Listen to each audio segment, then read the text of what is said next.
Future సిటీలో land కొనాలని ఆలోచిస్తున్నారా? అయితే వెంటనే మాకు కాల్ చేసి పూర్తి వివరాలు తెలుసుకోండి. నమస్కారం. కార్తీక పురాణం 9వ రోజు పారాయణలోకి వచ్చాం. అయితే ఇప్పుడు ఈరోజు చెప్తున్నారు వశిష్ఠ మహర్షి, దామోదరుడికి ప్రీతికరమైన ఈ కార్తీక వ్రతాన్ని చేయని వాళ్ళు కల్పాంతం వరకు నరకాన్ని పొందుతారు. కార్తీక మాసం నెల రోజులు నియమంగా తాంబూల దానం చేసేవాళ్ళు జన్మాంతరమందు వాస్తవంగా భూమికి ప్రభు అవుతాడు. ఇప్పుడు మనకి రాజుల కాలం కాదు కదండి, అధికారం అవుతాడని చెప్పుకోవచ్చు. వచ్చే జన్మలో అధికారం వస్తుందట. కార్తీక మాసం మందు నెల రోజులు పాడ్యమి మొదలుగా ఒక్కొక్క దీపమును హరిసన్నిధిలో వెలిగించిన వాడు పాపాలని పోగొట్టుకుంటాడు. రోజు దీపం పెడితే పాపాలు పోగొట్టుకుంటారు, హరిసన్నిధిని పొందుతాం. పౌర్ణమి నాడు సంతానాన్ని కోరి సూర్యుడిని ఉద్దేశించి స్నానము దానము చేయాలి. అట్లా చేస్తే సంతానం కలుగుతుంది. ఎవరైతే పిల్లలు లేరో ఎవరికైతే వాళ్ళు పౌర్ణమి రోజున సూర్యారాధన, సూర్యుడికి నమస్కారం చేసి దీపం పెట్టుకుంటే కనుక సంతానం కలుగుతుందట. మనకి పౌర్ణమి నాడు అనగానే 365 ఒత్తులు వెలిగించడం మన విధానంగా కనపడుతుంది. పౌర్ణమి నాడు ఏం చేస్తాం, సాధారణంగా మనం చీకటి వేళల్లో రాత్రిపూట వెలిగిస్తాం కదా. సంతానార్థులైన వాళ్ళు ఉదయమే పొద్దున్నే ప్రాతకాల స్నానం చేసి సూర్యుడి కొరకు అని ఈ దీపం అని కనుక వెలిగిస్తే సంతానం కలుగుతుందని పురాణంలో చెప్పబడింది. కార్తీకంలో హరిసన్నిధిలో దేవాలయంలో టెంకాయలు అంటే కొబ్బరికాయలు దానం చేసిన దాన్ని, ఆ దానం ఏంటి, దక్షిణ తాంబూలాదులతోటి బ్రహ్మగారు పురోహితులు ఉంటారు, అర్చకులు ఉంటారు, వాళ్ళకు కూడా ఇవ్వచ్చట. సంతాన విచ్ఛేదం ఉండదు, సంతానం కలుగుతుంది. రోగము, దుర్మరణము, వాటిని అలాంటి యోగాలు ఏమైనా ఉంటే అనారోగ్యం వచ్చే సూచనలు ఉన్నా అవి తగ్గుతాయట. దుర్మరణం అంటే మనకి జాతకాల్లో కొన్నిసార్లు చూడండి గండం అంటుంటారు, ఆ గండాలు దాటేస్తామన్నమాట. అయితే పౌర్ణమి నాడు హరిహరుల ఎదుట దీపస్తంభాన్ని పెట్టేవాళ్ళు వైకుంఠానికో కైలాసానికో అధిపతి అవుతారట. ఈ కార్తీకంలో హరిసన్నిధిలో స్తంభదీపాన్ని అర్పణ చేసిన వాడికి కలిగే పుణ్యం చెప్పటం మామూలు నా తరం కాదు, మామూలు విషయం కాదు అని చెప్తున్నారు. అయితే పౌర్ణమి రోజున స్తంభదీపాన్ని చూసే వాళ్ళకి పాపాలు సూర్యోదయం ముందు చీకట్ల వల్లే నశిస్తాయి.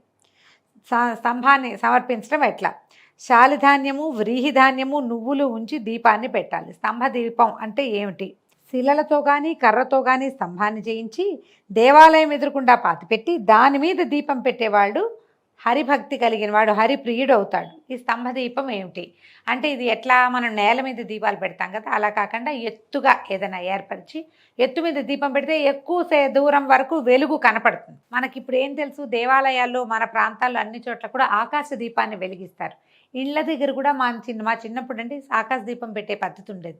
ఇప్పుడు ఎవరు పెడుతున్నారో ఆకాశ దీపాలు ఈ గాలికి ధూళికి ఉండవని మనం పెట్టట్లేదేమో కానీ దేవాలయం దగ్గర కనిపిస్తుంది. దాన్ని తాడేసి కట్టి పెడతారు, సాయంకాలం కానీ దీపం వెలిగించి ఇట్లా పైకి లాగి పైన కడతారు. ఆకాశ దీపం మంచిదట. మన ఇంట్లో కనుక అవకాశం ఉంటే వాకిట్లో ఎక్కడైనా వేళ్లాడు కట్టే దీపాన్ని పెట్టగలిగితే చాలా మంచిది. దాంతోపాటుగా ఇట్లా అద్భుతమైన తిథులుగా చెప్పబడుతున్నటువంటి ద్వాదశి, చతుర్దశి, పౌర్ణిమ, అమావాస్య ఈ రోజుల్లో కనుక దీపస్తంభాన్ని అంటే ఎత్తైన దీపాన్ని అరేంజ్ చేస్తే చాలా మంచిది. దీనికి ఏంటంటే శాలిధాన్యము, ధాన్యం పోస్తాం. శాలి, వ్రీహి ఆ కాలంలో పండేవండి, ఇప్పుడు మనకు అవేమి తెలియవు. మామూలే ఒడ్లు పోయటము, బియ్యం పోసినా కూడా పనికొస్తుంది. ఒడ్లు కాసిన నువ్వులు పోసి దాని మీద దీపాన్ని పెట్టాలి. ఈ దేవాలయం దగ్గర పెట్టినా కూడా మంచిదే. వాకిళ్లలో కూడా ఇప్పుడు మనం ఆ రోజున పౌర్ణమి నాడు దీపాలు పెడతామా, మధ్యలో ఏదైనా స్టూల్ లాంటిది వేసి ఎత్తుగా అలా పెట్టచ్చు. మనకు పొడుగాటి దీప పుందులు వస్తాయి కదండి, ఇత్తడివి, వెండివి. శక్తినుసారం కొనుక్కుంటాం అనుకోండి, ఇంత పొడుగు కాడు ఉంటుంది, సౌందర్యవంతంగా ఉండేదే, అంతకంటే ఏం లేదు. మనం అయితే అలాగే కొనుక్కుంటున్నాం. ఆ ఎత్తుగా ఉండే దీపారాధన కుందిని వాకిట్లో పెట్టండి, హరిప్రీతి కోసం చాలా మంచిదట. మతంగ మహాముని ఆశ్రమం అనేక వృక్షాలతో కూడింది, ఒకటి అద్భుతంగా ఉండేదట. అక్కడ ఒక విష్ణు ఆలయం ఉండేది, ఆ ఆలయం చుట్టూతా పెద్ద తోట ఉండేదట. ఈ కార్తీక వ్రతం చేసుకోవాలని భావించిన మునీశ్వరులు అక్కడికి వచ్చి ఏం చేశారు, విష్ణువుని ప్రతిరోజు షోడశోపచారాలతో పూజించారు. వాళ్ళు అత్యంత భక్తియుక్తులై హరిద్వారాల యందు దీపమాలల్ని సమర్పించారు, వ్రతాలు చేశారు. అందులో ఒక ఆయన ఏం చెప్పాడంటే, ఓ స్నేహితులారా అందరూ వినండి, ఇలా మనం కనుక ఈ కార్తీక మాసంలో దీపస్తంభాన్ని ఏర్పరిస్తే శాశ్వత గోలోక నివాసిగా మనం ఉండొచ్చు, వైకుంఠలోక నివాసిగా ఉండొచ్చు. కాబట్టి మనం కూడా ఆలయంలో స్తంభదీపాన్ని పెడదాము. ఇవాళ కార్తీక పౌర్ణమి కదా, సాయంకాలం స్తంభదీపం పెడితే హరికి అత్యంత ప్రీతిపాత్రం. స్తంభాన్ని చేయించి దాని మీద కార్తీక పౌర్ణమి నాడు సాయంకాలం దీపం పెడితే పాపాలన్నీ నశిస్తాయి అనేసరికల్లా అందరూ దానికి ప్రయత్నం చేద్దాం అనుకున్నారు. వాళ్ళు ఏం చేశారు, అదంతా చిన్న శిష్య ప్రశిష్యులందరినీ పంపించారు. ఏదైనా కాస్త ముద్దు ఒకదాన్ని తీసుకురమ్మంటే వీళ్ళు అదంతా వెతికి, ఆ తోట ఉంది కదా చుట్టూతా, ఒక కొమ్మలు ఆకులు లేని ఒక వృక్షం యొక్క మొద్దు, ఏమీ లేవు, దానికి ఏం లేవు, ఎండుగా అలా ఉంది. కొన్ని కనపడతాయి చూడండి, అట్లాగా ఎండుగా ఉంటుంది, ఆకులు గీకులు అన్నీ రాలిపోయి ఉంటాయి, ఏమీ ఉండదు దానికి, పచ్చ చిగురు రాదు పాడు రాదు, ఒట్టిగా అట్లా ఎండు కట్టెలాగా ఉండేవి కొన్ని కనిపిస్తాయి. శాపగ్రస్తమైనవి అవేం చెప్తారు, చెట్టు అంటే పచ్చగా ఉండాలి, పచ్చగా లేదంటే అది శాపగ్రస్తమైందని. అయితే వీళ్ళు చూసి ఏం చేశారు, ఆ మొద్దును చూసి ఇది బాగుందని దాన్ని తీసుకొచ్చి దేవాలయం ఎదురుగుండా పెట్టి దాని మీద శాలి వ్రీహి తిలలు అన్నీ వేసి దీపంలో పోసారని కొన్ని చోట్ల చెప్తారండి. ప్రమిద పెట్టి దాంట్లోనే వ్రీహి శాలి నువ్వులు అన్నీ పోసి నూనె కూడా పోసి దీపం వెలిగించారని చెప్తారు ఒక చోట. కొన్ని చోట్ల అవన్నీ ధాన్యాలు పోసి దాని మీద దీపాన్ని పెట్టానంటారు. మీ అవగాహన బట్టి చేసుకోవచ్చండి, మన అవగాహనే, అందుకంటే ఏం లేదు. అయితే దీపాన్ని వెలిగించి చాలా ఆనందంగా ఏం చేశారు, యువతలకు వచ్చి కూర్చుని మండపంలో, దాని పక్కన ఉన్న మండపంలో కూర్చుని మనం హరికథలు ఏవో చెప్పుకుంటున్నారు. చెప్పుకుంటుంటే ఏమైంది, చాలా సేపటికి ఆ దీపం వెలిగి అంత వెచ్చబడింది వాతావరణం అంతా. క్రమంగా అందరూ చూస్తుండగానే ఆ చెక్క వీళ్ళు పెట్టారు కదా ఒక పెద్ద చెట్టు మొద్దు, అది డామ్మని పగిలి అందులోంచి దివ్య రూపాన్ని ధరించిన ఒక వ్యక్తి బయటకు వచ్చాడు. వీళ్ళందరూ గబగబా వెళ్ళారు ఆ మండపాన్ని వదిలిపెట్టి, ఏమిటో మోత అయిందని. అది చూసేసరికల్లా అందులోంచి మనిషి వచ్చి, పోయి ఎవరు పోయి నువ్వు ఇలా మొద్దులాగా ఎలా మారేవు, ఆ విషయం అంతా త్వరగా చెప్పు అని అడగంగానే ఆయన పరిపరి విధాలు దండ ప్రణామాలు చేస్తూ అతను ఏమన్నాడంటే అందరికీ దండం పెట్టి చేతులు జోడించి చెప్పేట, బ్రాహ్మణోత్తమురారా, నేను పూర్వమందు బ్రాహ్మణుణ్ణు, రాజ్యాన్ని పాలించేవాణ్ణి, ధనము గుర్రములు ఏనుగులు రథాలు కాల్బంటులు మొదలైన సమస్త సంపదలు కలిగి ఉండి కూడా దయాశూన్యుడనే దుష్ట ప్రవర్తన కలిగి ఉండేవాడిని. వేదశాస్త్రాలు చదవలేదు, హరిచరిత్రను వినలేదు, తీర్థయాత్రకి పోలేదు, స్వల్పమైన దానం కూడా చేయలేదు, దుర్బుద్ధితో ఏ పుణ్యకర్మలు నేను చేయలే. నిత్యము నేను ఉన్నతాసనమునందు కూర్చుండి వేదవేత్తలు సదాచారవంతులు పుణ్యపురుషులు దయావంతులు సదాశ్రయకాములు ఒక బ్రాహ్మణులను నా ముందు నీచాసనాల్లో కూర్చుండే నియోగించి వారికి అభిముఖంగా పాదాలను చాచి ఉండేవాడిని. వారికి ఎన్నడూనూ ఎదుర్కొని నమస్కారాలు చేయలేదు, వారి ఇష్టార్థములను కూడా ఇవ్వలేదు. పూర్వ సర్వకాలాల్లోనూ వాళ్ళకి ఏనాడు దానం ఇవ్వలేదు. ఒకవేళ ఎప్పుడైనా దానం ఇవ్వక తప్పకపోతే ధనం లేకుండా ధారాదత్తం చేసి రేపు ఇస్తాను అని వాళ్ళ ధారపోయటం, రేపు ధనం ఇవ్వకపోవటం. మాటిస్తారు కొంతమంది, పాతకాలం ఏం చేసేవాళ్ళంటే ధారాదత్తం చేయటం, ధారపోసి రేపు మీకు దానం చేస్తాను అని ధారపోయటం, కానీ రేపొద్దున ఇవ్వకపోవటం, అలా చేసేవాళ్ళు అనమాట. ఇస్తాననేవాడు కానీ నేను ఎవరికి ఏనాడు ఇవ్వలేదు. పైగా బ్రాహ్మణుల దగ్గర ఏమంటే మీ దగ్గర 10 రూపాయలు ఉన్నాయని తీసుకుని నా పని చేసుకునేవాడిని, వాళ్ళు మళ్ళీ తిరిగి ఇచ్చేవాడిని కాదు. ఇట్లా దుర్బుద్ధితో దినాలు గడిపాను. ఆ దుష్కృత కర్మ చేత చచ్చి నరకంలో అనేక యాతనలు పడ్డాను, ఎన్ని ఇబ్బందులు పడ్డానో నేను. ఆ తర్వాత భూమికి వచ్చి 52,000 సార్లు కుక్కగా జన్మించాను. అనంతరం 10,000 మార్లు కాకిగా జన్మించాను. ఆవల 10,000 మార్లు తొండగా జన్మించాను. పిమ్మట 10,000 మార్లు పురుగుగా ఉండి మలాసిగా ఉన్నానంటే మలంలో ఉండే పేడ పురుగుగా జన్మించాడనమాట. తర్వాత 1,000,000 సార్లు వృక్షంగా పుట్టి చివరికి 1,000,000 మార్లు స్థాణువుగా కూడా కాలం గడిపాను. అనేక విధములుగా పాపకర్ముడినైన నాకు ఇప్పుడు అనేక రకాల విధాలైన పాపాలు చేసిన నాకు అనేక విధాలైన జన్మలు లభించినాయి. చివరికి ఇవాళ దుర్లభమైన ముక్తి కలిగింది. దీనికి కారణం ఏమిటో నాకు తెలియలేదు. కాబట్టి మీరు దయావంతులైన మీరు చెప్పండి, మీ దర్శనం వల్ల నాకు జాతి స్మృతి కలిగింది, నేను ఎవరు ఏమిటి అనేది నాకు తెలిసింది, నా పూర్వపాపం ఇట్టిదని పలికి ఇది ఇలాంటి పాపం చేశాను నేనని చెప్పాడు. అదంతా వినేసరికి వీళ్ళంతా ఆశ్చర్యపోయారు. ప్రత్యక్ష మోక్షం ఇస్తుంది కార్తీక మాసము, అప్పటికప్పుడు ఫలితాన్ని ఇస్తుంది. రాతికోయకు కూడా మోక్షం ఇచ్చింది. ఈ పౌర్ణమి చాలా మంచిది, వచ్చే పౌర్ణమి ఇది చాలా విశేషం. ద్వాదశి నాడు పెడితేనే ఇంత అద్భుతమైన ఫలితం ఇస్తే పౌర్ణమి నాడు పెడితే ఇంకా ఫలితం ఇస్తుంది. ఇలాగా రకరకాల మాటలు మాట్లాడుకుంటుంటే అప్పుడు ఇతను అడిగాడనమాట, అయ్యా మతంగ మహర్షిని అడుగుతున్నాడు, మోక్షం దేని వల్ల కలుగుతుంది, ఏం చేస్తే, దేని చేత బద్ధుడవుతాడు, దేని చేత కర్మబద్ధుడవుతుంటాడు, దేని చేత ముక్తుడవుతాడు, దేని చేత ప్రాణులకు ఇంద్రియాలు వస్తాయి, ప్రాపకమైన జ్ఞానం ఎట్లా కలుగుతుంది, ఇదంతా నాకు చెప్పండి అంటే అప్పుడు ఈ మునీశ్వర్లలో ఉన్నటువంటి అంగిరస ముని అనే ఆయన్ని, అయ్యా మీరు చెప్పండి అంటే ఆయన ఇలా చెప్పడం మొదలుపెట్టాడు. ఒకప్పుడు కైలాసంలో పార్వతీదేవికి శివుడు పరమేశ్వరుడు ఆనతిచ్చిన విషయాలనే ఇప్పుడు నీకు చెప్పబోతున్నాను. ఏం చెప్తున్నారు, కర్మబంధము ముక్తి, కార్యము కారణము, స్థూలము సూక్ష్మము, ఇట్లా ద్వంద్వ సంబంధిగానే దేహం ఉంటుంది. జీవుడంటే ఎవరో కాదు, వేరే ఎవరో కాదు, నీవే. అప్పుడు నేనెవరిని అని నిన్ను నువ్వు ప్రశ్నించుకుంటే నేను బ్రహ్మనై ఉన్నాను, ఇది నిశ్చయము అన్న సమాధానం వస్తుంది. నేనెవరు అని ప్రశ్నిస్తే అహం బ్రహ్మాస్మి అని సమాధానం వస్తుంది. నేను ఇంతకుముందు లేను. రేపు ఉంటానో ఉండనో నాకు తెలీదు. నేను ఇప్పుడు నిత్యుడుగా ఉన్నాను, నేను ఇప్పుడు ఉన్నాను. ఈ నేనేనా అంటే చెయ్యినేనా, ముక్కునేనా, కాళ్ళనైనా, కన్నునేనా అంటే అదేది నేను కాదు. చెయ్యి లేకపోయినా ఉంటాం, కాళ్ళు లేకపోయినా ఉంటాం, కన్ను లేకపోయినా ఉంటాం. ఏది లేకపోతే ఉండం మనం, అదే బ్రహ్మం. అప్పుడు నీకు తెలుస్తుంది, అప్పుడు నీకు అర్థమవుతుంది అహం బ్రహ్మాస్మి, నేను భగవంతుడి యొక్క స్వరూపాన్నే తప్పిస్తే నేను వేరు కాదు. ఇప్పుడు నేను దేని చెప్పుకుంటున్నానో అది కేవలము ఒక చొక్కా మాత్రమే. ఈ చొక్కా విప్పి నేను ఇంకొక దేహాన్ని అనుసరిస్తాను, ఇంకో దేహం వైపుకు వెళ్తాను. ఆ దేహం కూడా అదేదో అవతారమూర్తిగా ఉన్న దేహం కాదు. మళ్ళీ గర్భస్థ శిశువుగానే నేను పురుక్కో, పుట్రకో, ఎలుక్కో, పిల్లికో, కుక్కకో, లేకపోతే మనిషికేనో మళ్ళీ రూపధారిగా అవుతాను. ఈ రూపధారిగా ఉండటానికి ఇది నేను అక్కడ ప్రవేశిస్తేనే ఆ రూపధారిని అవుతాను. అంటే రూపము నేను కాదు, నేను వేరు. నేనెవరంటే అహం బ్రహ్మాస్మి అనే సమాధానం లభిస్తుంది. ఎవరికైనా సరే ఆ బ్రహ్మ పదార్థం ఏమిటో తెలియాలి కదా. ఆ తెలియటానికి ఏమిటంటే అప్పుడు ఇతను అడిగాడనమాట, ఈ పదార్థ జ్ఞానం ఎలా కలుగుతుంది? నేను బ్రహ్మని, నేను భగవంతుడి యొక్క స్వరూపాన్ని అని ఎలా తెలుస్తుంది? ఈ కష్టాలన్నీ నావే, ఈ సుఖాలన్నీ నావే, ఈ ప్రజ్ఞంతా నాదే, ఈ కష్ట నిష్ఠూరం అన్నీ నావే. ఏదైనా సమస్య వస్తే మాత్రం దేవుడా ఇలా ఎందుకు చేశావు అని మాత్రమే నేను అడుగుతాను అనుకుంటాం మనం. కానీ ఇది నేను అవునో కాదో మనకు ఎట్లా తెలుస్తుంది? ఈ పదార్థం నేను అనేది లోపల ఎవడైతే ఉన్నాడో అతడే బ్రహ్మ అని మనకి ఎట్లా తెలుస్తుంది అని అడిగితే ఇప్పుడు అంగిరసులు చెప్తున్నారు. చాలా పెద్ద మ్యాటర్ అండి, ఉన్నదే చదువుతున్నాను నేను. అంతఃకరణానికి, తద్వ్యాపారాలకి, బుద్ధికి సాక్షి సత్తు చిత్తు ఆనందరూపి అయిన పదార్థమే ఆత్మ అని తెలుసుకో.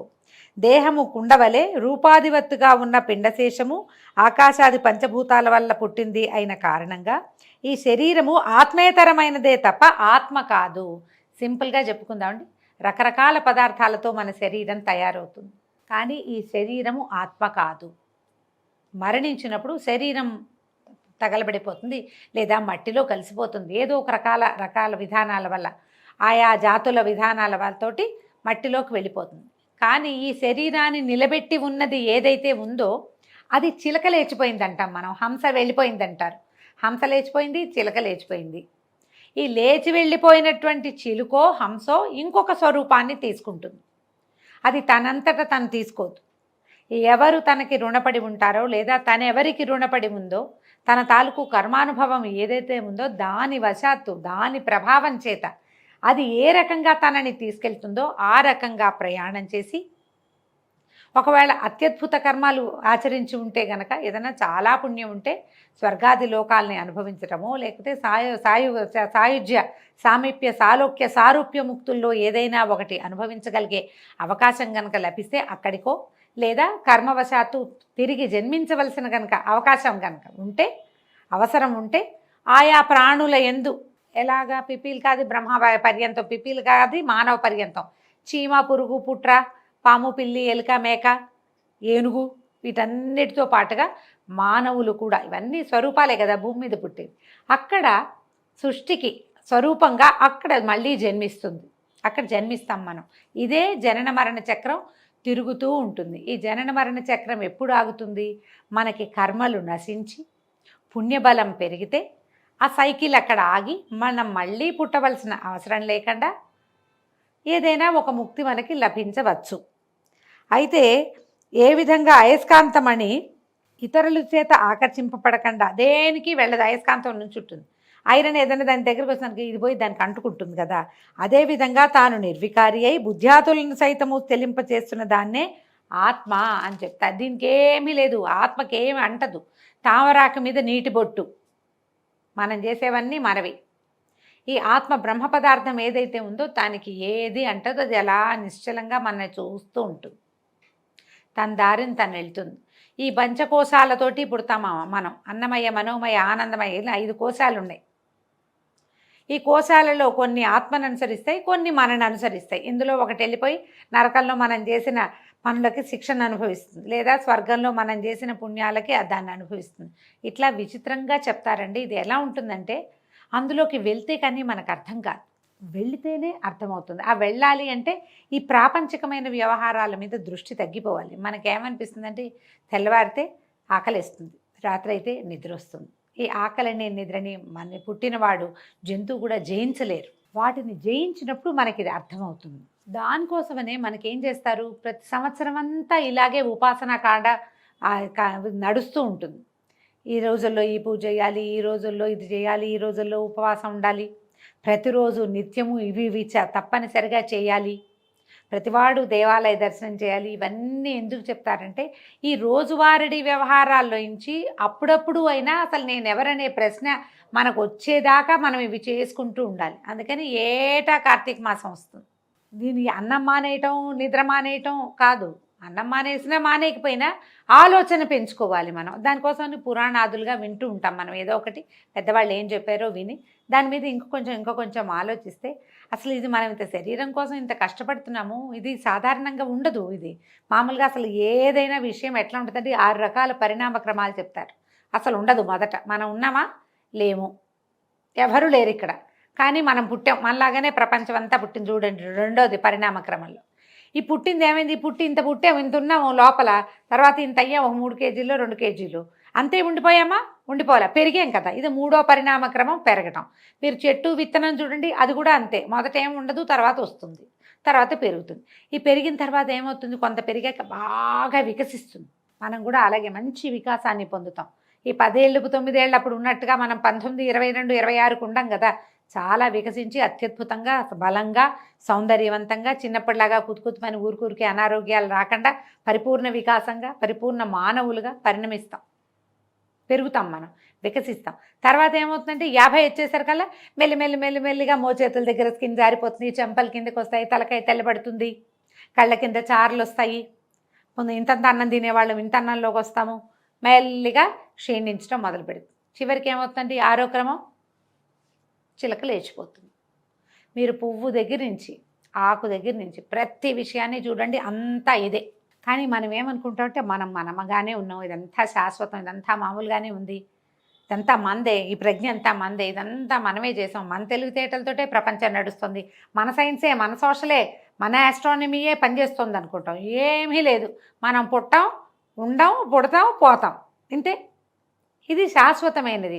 ఈ అశాశ్వతమైన ప్రాపంచిక సుఖాల పట్ల తాపత్రయపడద్దని అప్పుడప్పుడు దీన్ని మొత్తాన్ని ఖాళీ చేసి నీలోకి నువ్వు ప్రయాణించే అవకాశం తీసుకోమని చెప్పడానికే ఏటా ఈ కర్మకాండలు, ఈ ఉపాసనాకాండలు ఇవన్నీ పెట్టారండి. మనకి 50 ఏళ్ళు చేసినా సరే కార్తీక మాసం మనకి జ్ఞానం కలగకపోతే మనం వృధా, ఇలాగే పోతాం, ఎలాగో పుడతాం మళ్ళీ.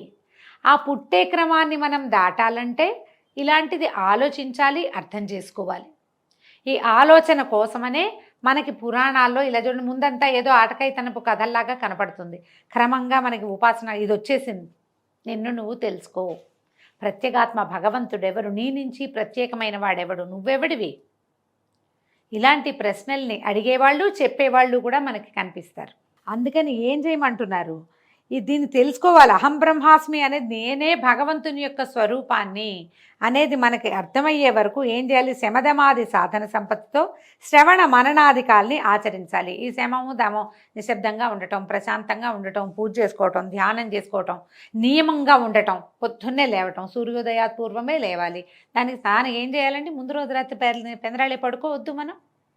అంటే మన జీవితానికి ఒక నియమం ఉండాలి. తప్పనిసరిగా ప్రతిరోజు ఒకే విధానాన్ని అవలంబించాలి. దీంట్లో మళ్ళీ పూజాధికం చేయాలి, పొద్దున ఈ పూజ చేయాలి, సాయంకాలం ఆ పూజ చేయాలి, పురాణ శ్రవణం చేయాలి, ఎవరితో పోట్లాడకూడదు, ప్రశాంత చిత్తంగా శాంత చిత్తుడుగా స్థిర చిత్తుడుగా ఉండాలి. ఇవన్నీ ఏటా చేయిస్తారు. ఏటా చేస్తాం, స్థిర చిత్తం లేదు, శాంత చిత్తం లేదు, ఇంకేమీ లేదు మనకి. కార్తీకంలో చేయవలసిన మాటలు మాట్లాడతాం కానీ అసలు చేయవలసిన క్రియ ఏమిటో అది మనం ఆలోచించాం. ఎప్పుడో కుదురుతుందండి, మనకు కూడా ఎప్పుడో ఒకప్పుడు కుదురుతుంది. అది ఏనాడైనా కుదరచ్చు. కొంతమందికి 10 ఏళ్ళకి వచ్చినట్టు రమణ మహర్షిలాగా చిన్నతనంలోనే రావచ్చు. మహానుభావులు కోటికి ఒకరు ఉంటారు అలాంటి వాళ్ళు. లేదా కొంతమంది 25-30 ఏళ్ళకి తెలియచ్చు, 50 ఏళ్ళకి తెలిసినా నయం, 70కి తెలిసినా నయమేనండి. కొంతమందికి 90 ఏళ్ళ దాకా సంసార తాపత్రయం ఉంటుంది. ఆ 90 తర్వాత కూడా జ్ఞానం కలగచ్చు. లేకపోతే మళ్ళీ వాళ్ళ ఇంట్లోనే మునిమనవుడుగా పుడతాడు, ఆయన ఈయన మనవడుగాను. అంతే. సంసార తాపత్రయం అంటే పుడతాం.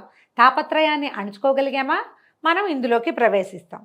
అందుకని ఏం చేస్తున్నారు, శ్రవణ మననాధికాలని ఆచరించమంటారు. బాగా వినండి, విన్నదాన్ని మననం చేసుకోండి, మళ్ళీ మళ్ళీ దాని మీద ఆలోచించండి, నామపారాయణ చేయండి. భగవన్ నామం ఒట్టి నోటితోటి ఉచ్చరించకుండా నామం తాలూకు అర్థంలోకి ప్రవేశించండి. లోపలికి వెళ్ళటం, లోపలికి దారి, లోపలికి ప్రయాణం ఏమిటి అనేది ఆలోచించాలి. తర్వాత ఏం చెప్తున్నారు, అందుకని ఇప్పుడు ఎప్పుడైతే మనకి శృతి వలననో అంటే ఏదైనా బాగా విని విని విని క్రమంగా అర్థమయ్యో, లేదా గురు కటాక్షం వల్ల, ఎవరైనా మనకు ఆధ్యాత్మిక గురువు యొక్క కటాక్షం వల్ల దాని అంతటే తాదాత్మ్య బోధ స్థిరపడుతుంది, తెలుస్తుంది ఎప్పుడో ఒకటి మనకి, ఇది మనం కాదు, ఈ శరీరం మంది కాదు, నిష్కామ కర్మ ఏమిటి అనేది మనకు అర్థమవుతుంది. అప్పుడు ఈ వర్తమాన సంసారం లంపటం దానికి అదే పుట్టుకుని తెగిపోతుంది. అయినా కొంతకాలం ప్రారంధ కర్మ పీడిస్తుంది, కొంతకాలం అది కూడా క్షయం అవ్వడంతో పునరావృత్తి రహితమైన స్థాయిని చేరుతాం. దాన్నే ముక్తి లేదా మోక్షం అంటాం. అందువల్ల ముందుగా చిత్తశుద్ధి కోసం కర్మిష్ఠులుగా ఉండి తత్ఫలాన్ని దైవార్పణం చేస్తూ ఉండటం వల్ల ప్రారబ్ధాన్ని అనుసరించి ఆ జన్మలోనే కానీ లేదా ప్రారబ్ధ కర్మఫలము అధికమైతే మరు జన్మలోనైనా వివిధ మోక్ష విద్యాభ్యాసన పరులై జ్ఞానులై కర్మబంధాన్ని తెంచుకుని ముక్తులవుతారు. నాయన బంధించేవి ఫలవాంఛిత కర్మలు, ముక్తినిచ్చేవి పరిత్యాగ కర్మలు. ముక్తినిచ్చేవి నాకు అది కావాలి, ఇది కావాలి, ఇది కావాలి, అది ఇస్తా, ఇది ఇస్తా అని దేవుణ్ణి అడిగి ఈ కార్తీక మాసంలో ఉపవాసం ఉంటే పరమేశ్వర నువ్వు ఐశ్వర్యకారకుడు, నాకు ఐశ్వర్యాన్ని ఇవ్వు అని అడిగితే ఐశ్వర్యం, నువ్వు ముక్తి ప్రదాతవి, నువ్వు ముక్తి నివ్వు అని అడిగితే ముక్తికి వెంటనే మార్గం రావచ్చు, తదుపరి జన్మల్లో అయినా రావచ్చు అని చెప్పారట. అయితే ఈ ఉద్భూత పురుషుడు కర్మని గురించి అడుగుతున్నాడనమాట. ఈ కర్మలు ఏమిటి, ఎట్లా ఉంటాయి ఏంటంటే, దీనికి సుఖదుఖాది ద్వంద్వాలన్నీ దేహానికే నాయనా, తదతీతమైన శరీరానికే ఇవన్నీ, ఆత్మకి లేవు. ఎవడైతే ఆత్మ అనాత్మ సంశయగ్రస్తుడిగా ఉంటాడు, నేనెవరో ఈ లోపల ఉన్నవాడెవడో తెలియదు, వాడికి చేసుకుంటూ పోతూ ఉంటాడు, వాడు మాత్రం కర్మలు చేసి తద్వారా చిత్తశుద్ధిని పొందిన వాడే ఆత్మజ్ఞాని కావాలి. దేహధారి అయిన వాడు తన వర్ణాశ్రమ విద్యుక్తాలైన స్నాన శౌచాధిక కర్మలను తప్పకుండా చేసి తీరాలి. దీనికి మనం ఎప్పుడు చెప్పుకుంటామండి, స్వధర్మ నిధనం శ్రేయ, స్వధర్మ నిధనం చేయాలి. మీరు ఒక ఇంట్లో పుట్టారు, ఆ ఇంట్లో కార్తీక మాసం ఆచరిస్తారు, అబ్బా నాకు ఇవన్నీ బోరబ్బా అని మానేయకూడదు, చేయాలి. మీ ఇంట్లో అదేదో పద్ధతి ఉంది, అక్కడెక్కడో గుళ్ళోకి వెళ్ళి అక్కడ దీపం పెట్టొస్తారు మీ నాయనమ్మ తాతమ్మ అందరూ అక్కడ పెట్టేవాళ్ళు, వెళ్ళాలి మనం కూడా, దాన్ని మానకూడదు. మనం ఎక్కడ పుట్టామో ఎక్కడ ఉన్నామో దానికి తగిన విధి విధానాల్ని అనుసరించి తీరాలి. క్రమంగా ముక్తిని పొందే మార్గం అది. నీకు ఇంకేం తెలీదు, పరబ్రహ్మ లేదు, ప్రత్యేగాత్మ లేదు, మనకు అసలు అర్థమే కాదు అది. కానీ ఏమర్థం అవుతుంది, మన తాత నాన్న చేశారు, అదే మనం కూడా చేయాలి. నాన్న మన తాతకి కర్మలు చేశారు, తాతకి తద్దినం పెట్టారు, మనం తండ్రికి చేసి తీరాలి. మా నాన్న అవన్నీ చేశాడు, పాతకాలం పద్ధతులు నేను చేయను అని అనకూడదు, చేయమని చెప్తున్నారనమాట. స్నానం చేయకుండా చేసే ఏ కర్మైనా ఏనుగు తిన్న వెలగపండులాగా నిష్ఫలమైపోతుంది. అందులోనూ బ్రాహ్మణులకి ప్రాతస్నానము వేదోక్తంగా ఉంది. ప్రాతస్నానం చేయలేకపోతే సూర్య సంచారం రోజువారీ చేయలేరు. సూర్య సంచారం ఉన్నటువంటి తులా కార్తీక మకర మాఘ మేష వైశాఖాల్లోనైనా చేయాలి. సూర్యుడు సంచారంలో ఉంటాడు, ఇప్పుడు తులారాశిలో ఉన్నాడు కదా. కార్తీకము మాఘము, కార్తీక తులయేమో కార్తీక మాసంలో, మకరంలో సంచారమేమో మాఘమాసంలో, మేషంలో సంచారమేమో వైశాఖ మాసంలో అయినా సరే పొద్దున్నే స్నానం చేయి. మిగిలిన నెలలు మీ ఏర్పాటు మీది, అర్ధరాత్రి ఉద్యోగాలు అయితే చేయగలిగేది ఏం లేదు, పొద్దున్నే చేయలేము, అనారోగ్యం. ఈ ప్రత్యేక మాసాల్లో అయినా చేయాలి. తర్వాత ప్రాతకాలాలు ఇలా స్నానం చేస్తే వైకుంఠం లభిస్తారట. చాతుర్మాస్యాది పుణ్యకాలాల్లో, సూర్యచంద్ర గ్రహణాల్లో, పర్వాలలో, అలాంటి పర్వదినాల్లో స్నానం చాలా ముఖ్యమైనది. గ్రహణంలో గ్రహణకాల స్నానమే ముఖ్యము. సర్వకాలాల ఎందును బ్రాహ్మణులకు, పుణ్యకాలాల్లో సర్వ ప్రజలకు, సర్వకాలాల్లోనూ బ్రాహ్మణులు చేసి తీరాలండి. మిగిలిన జాతులందరికీ కూడా మనం అదే కదా మాట్లాడుకుంటామండి. కులాల పేరు ఎత్తుతున్నాను పురాణంలో అనుకోకండి, అందులో ఏం చెప్పారో మనం అది చెప్పుకోవాలి, అందుకని ఆ పదాలు చెప్తున్నాను అంతే. అందరికీ ఎవరికైనా సరే స్నానం, సంధ్య, జపం, హోమం, సూర్య నమస్కారాలు తప్పనిసరి. పొద్దున్నే లేచావు, సూర్యుడికి ఒక నమస్కారం పెట్టు తప్పకుండా. సూర్య నమస్కారం అనేది ఏంటంటే, మనకి తూర్పు తిరిగి దండం పెట్టు అని చెప్పరా అండి, మనకి చెప్తారు కదా ప్రతి మామూలు సామెత.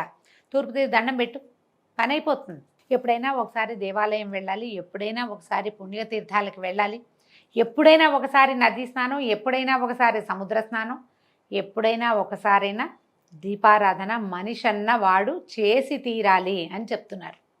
నువ్వు ఎలాంటి చేస్తావో, ఎలాంటి దైవ కార్యం చేస్తావో, ఎలాంటి ధర్మకార్యం చేస్తావో, ఏ రకమైన దానం చేస్తావో అది పూర్తిగా నీదే పద్ధతి. ఇవి చేస్తే మంచిది, ఏదో ఒకటి చేయి కనీసం, అది విధానం. స్నానాన్ని వదిలిపెడితే కర్మభ్రష్టుడిగా జన్మిస్తారట. బోలెడన్ని చెప్పారండి. ఈ కార్తీకంలో కార్తీక దామోదరుడి కంటే దైవం లేడు. మిగిలిన నెలలు చేయలేకపోయినా ఈ ఒక్క నెలలో అయినా పొద్దున్నే స్నానం చేసి విష్ణువారాధనో శివారాధనో చేసుకోమంటున్నారు. ఇందులో ఏమిటంటే ఈ విష్ణువు ఈయన ఏం చేస్తాడు, లక్ష్మీ సమేతుడై ఆషాఢ శుక్ల దశమి అంతంలో అంటే ఆషాఢ శుక్ల ఏకాదశికి పాల సముద్రాన్ని చేరి నిద్రామిషతోటి, నిద్ర అనే పెడతాడు మిష, అంతే ఆయన పడుకుంటాడు. పునః హరిబోధిని అనేటువంటి కార్తీక శుక్ల ద్వాదశి నాడు నిద్రలేస్తాడు. ఈ మధ్యలో ఉండే 4 నెలల్ని చాతుర్మాస్యం అంటారు. హరికి నిద్రాసుఖప్రదమైన ఈ 4 నెలలు కూడా ఎవరైతే హరి ధ్యానము పూజలు చేస్తారో వాళ్ళకి పుణ్యము అనంతమై విష్ణులోకాన్ని పొందుతారు. అయితే పూర్వం ఒక పురాణ రహస్యం గురించి చెప్తున్నారు. కృతయుగంలో ఒకసారి ఆయన లక్ష్మీదేవితో సహా పాలకాడల్లో సింహాసనాన్ని అధిష్ఠించి ఉంటే నారదుడు వెళ్ళొచ్చి ఈ మానవులంతా ఇలా ఉన్నారు, నానా రకాలుగాను ఉన్నారు, భగవంతుడిని తెలుసుకోలేకపోతున్నారు వాళ్ళు, అంటే ఎన్నో యుగాలు తిరిగినాయన్నమాట.